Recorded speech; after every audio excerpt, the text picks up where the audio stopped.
The 33 Strategies of War is one of several books I studied while in prison. Why? Because black and brown people, we are at war with poverty, ignorance, and illiteracy. We are at war for wealth and power. And we can't truly get to the bag if we don't understand that. My philosophy was, instead of begging and asking for crumbs, we should have the whole loaf of bread.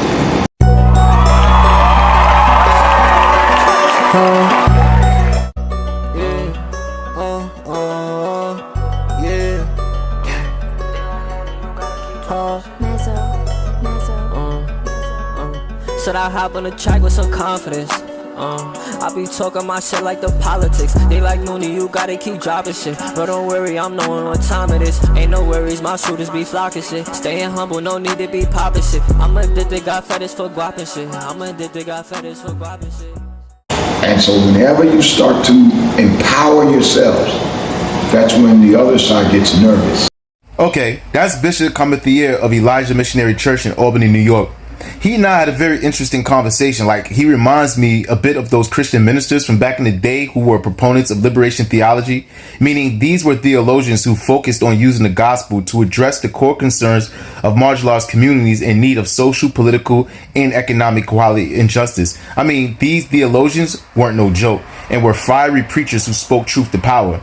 Anyone who studies black history would know that Christianity was originally force-fed to black slaves to make them passive, which I believe is substantially responsible for the subconscious inability of black people today to unite, work together, and build their own independent economic, social, and political institutions. In the beginning, in the Constitution, that wasn't meant for us.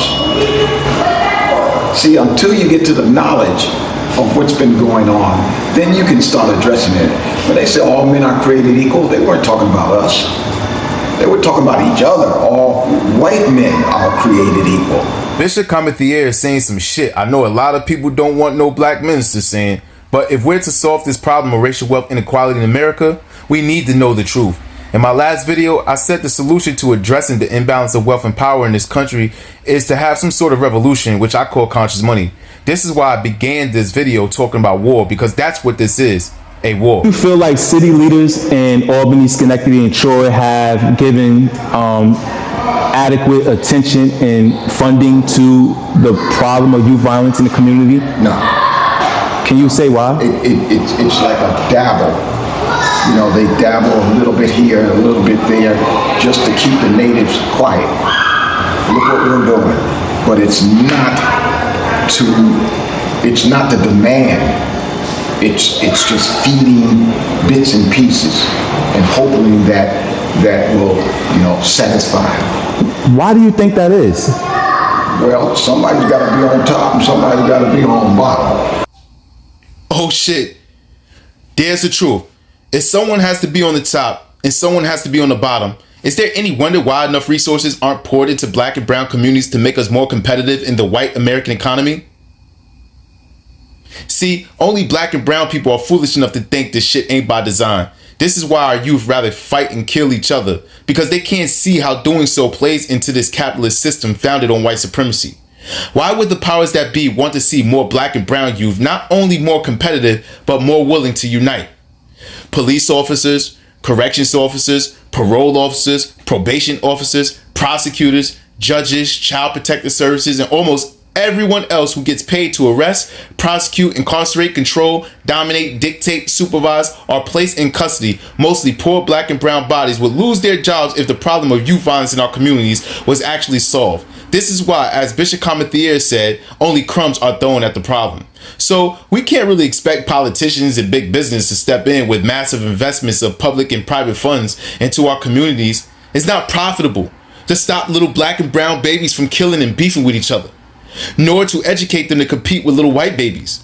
But let little white babies who grow up in affluent neighborhoods start spinning the block looking for their ops. How fast politicians and big businesses invest to stop gun violence in its tracks. Look, I'm not trying to add fuel to the racist fire, but I have to call a spade a spade. Nothing will change substantially for black and brown people until we create a massive movement, not to protest police brutality, but a massive movement for wealth and power. We need to conglomerate and make massive investments in ourselves. Watch how quickly we can get bad cops fired and out our communities when we actually own the blocks. No, really. I mean, actually own the blocks where we could put gates around our neighborhoods and tell the police they can't come in without a warrant. Right now, though, black and brown people in inner cities, we're insignificant. I'm not done with this topic and got more bangers coming your way. So hit that subscribe button and notification button and like this video. And once again, please share your comments. Peace.